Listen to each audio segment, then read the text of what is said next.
Health. Have a very nice day. हमारे मुल्क में आम तौर पर उन चीज़ों की चर्चा होती है जिन पर अगर बात ना भी करें, चर्चा ना भी करें, सोच विचार ना भी करें, तब भी काम चल सकता है। और उन बातों पर बिल्कुल डिस्कशन नहीं होती, सरकार की ओर से एक लफ्ज नहीं कहा जाता, जिनके ऊपर देश की अर्थव्यवस्था टिकी हुई है, इकोनॉमी टिकी हुई है। फॉरेन पॉलिसी की कोई बात नहीं होगी, डेवलपमेंट की कोई बात नहीं होगी। इनके वास्ते आजकल जो सरकार चल रही है, इनके वास्ते 2, 4, 10, 20 सड़कें बना देना ही डेवलपमेंट है। मैं हैरान होता हूं इनकी बातें। आजकल एक बहुत बड़ी चर्चा चल रही है, एक ही चर्चा है आजकल, और वो है कि राम लल्ला की मूर्ति की प्राण प्रतिष्ठा करनी है। प्राण प्रतिष्ठा यानी कि मूर्ति है पत्थर की, उसमें प्राण है नहीं, और एक कोई महापुरुष आएंगे, मंत्र पढ़ेंगे और पत्थर की उस मूर्ति में प्राण डाल देंगे। वैसे ये संभव नहीं है, एक पत्थर की मूर्ति में प्राण डाल देना संभव नहीं है, इमेजिनरी बात है।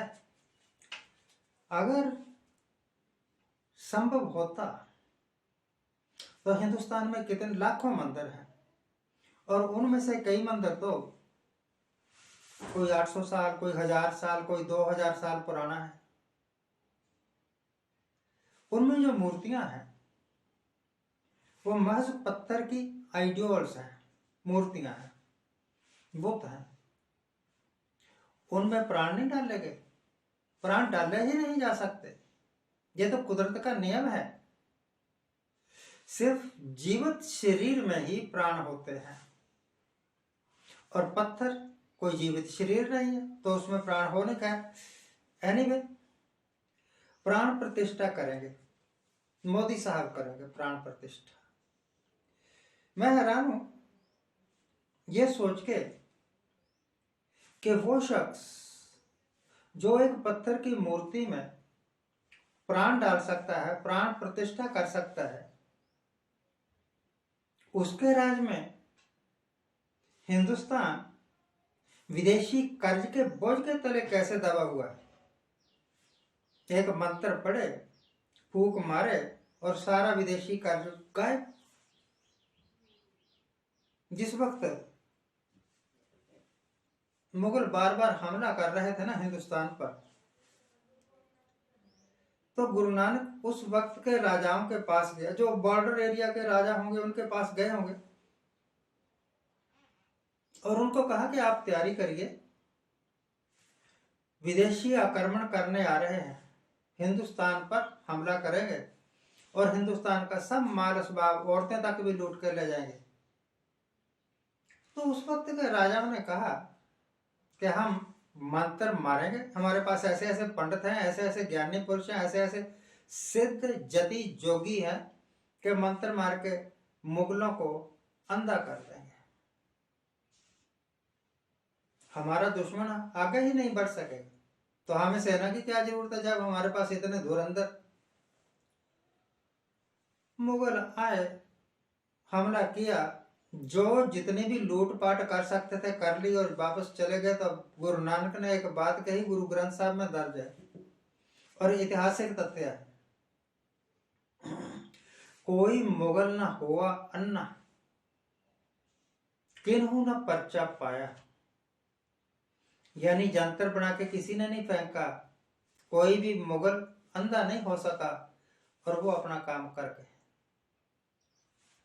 आप जितने मर्जी पखंड करते रहो, प्राण प्रतिष्ठा कर रहे हैं, ये कर रहे हैं, वो कर रहे हैं, अगर आप किसी मूर्ति, राम की मूर्ति में प्राण डाल रहे हैं तो बड़े तो आप हुए, राम की मूर्ति, राम तो बड़ा नाना हुआ। वो आदमी जो एक पत्थर से एक मूर्ति बना देता है, राम की मूर्ति बना देता है, तो मूर्ति बनाने वाला बड़ा हुआ। मूर्ति जिस आदमी की बनी है, जिस शख्स की बनी है, वो थोड़ा बड़ा हुआ। प्राण डालने वाला बड़ा हुआ।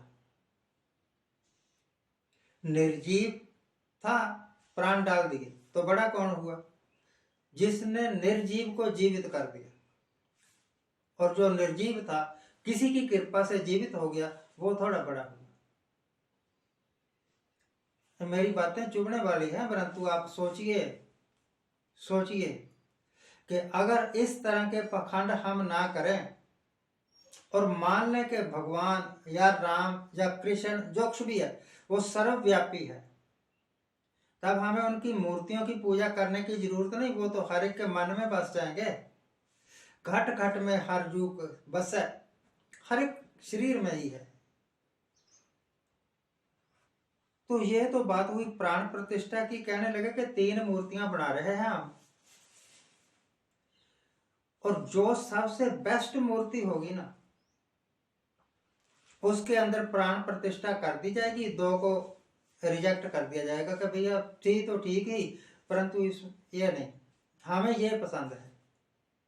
हो सकता है कि तेरे को एक मूर्ति पसंद आए, किसी दूसरे को दूसरी मूर्ति पसंद आए, तो तेरा नाम ये हो गया, उसका राम वो हो गया। राम एक तो ना रहा। ये तो उनके धर्म का हाल है। कल मैं बैठा हुआ था, 2-3 औरतें आई। हैरी कहने लगा, नाना कुछ लोग आए हैं मिलने के वास्ते। मैंने कहा आने दो। कहने लगी नमस्ते जी, ऐसे हाथ जोड़कर नमस्ते की, हाथ में कापियां सी पकड़ी हुई थी। कहने लगी कि हम गौशाला के लिए आए हैं, जो आपकी श्रद्धा हो वो आप गौशाला के वास्ते दान करो। मैंने कहा जी गाय का दूध पीते हैं आप, गाय का गोबर आप अपने खेतों में डाल लेते होंगे, गाय से सारे बेनिफिट आप लेते हैं, गौमूत्र से आपकी बीमारियां ठीक हो जाती हैं, हमारी नहीं होती, हम यूज ही नहीं करते ना। फिर मैं क्यों पैसे खर्चता फिरूं? आपकी गाय है, आप डालिए चारा उसको। मैंने कहा कि मैं अपने घर से जब चलूं 2-2.5 किलोमीटर तक हमारा वो स्टेशन शॉपिंग सेंटर है जहां से हम सामान खरीदते हैं।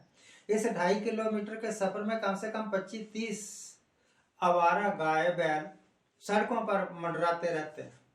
कभी भी एक्सीडेंट हो जाता है किसी के साथ भी, रात को तो खास खतरा बना रहता है।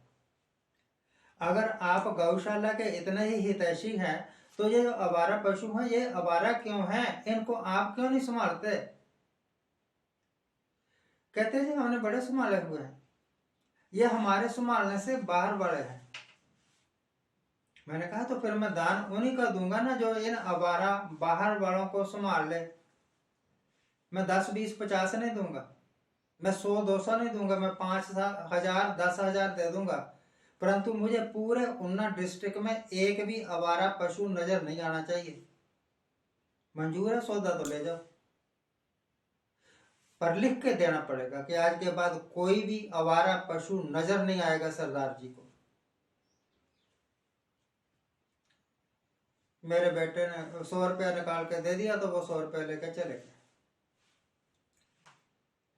धर्म के नाम पर, गाय के नाम पर, पता नहीं किस किस के नाम पर मांग मांग के खा रहे हो। भगवान तो आपको याद ही नहीं है, राम तो आपके अंदर ही है अगर आप खोजो। गाय माता कहते हो, जितने आवारा गाय बैल हिंदुस्तान में रुल रहे हैं, हिमाचल में रुल रहे हैं, हरियाणा में रुल रहे हैं, इतने पशु तो विदेशों में होते ही नहीं। पर फिर भी आप महान हैं, आपका धर्म महान है, क्योंकि आपके धर्म में सब वो अंधभक्ति शामिल है जो विदेशों में नहीं होती। विदेशी तरक्की कर रहे हैं क्योंकि वो तरक्की पजीर हैं। आप तरक्की नहीं कर रहे क्योंकि आप अंधविश्वासी हो। Thank you very much for watching, keep watching, please subscribe my channel.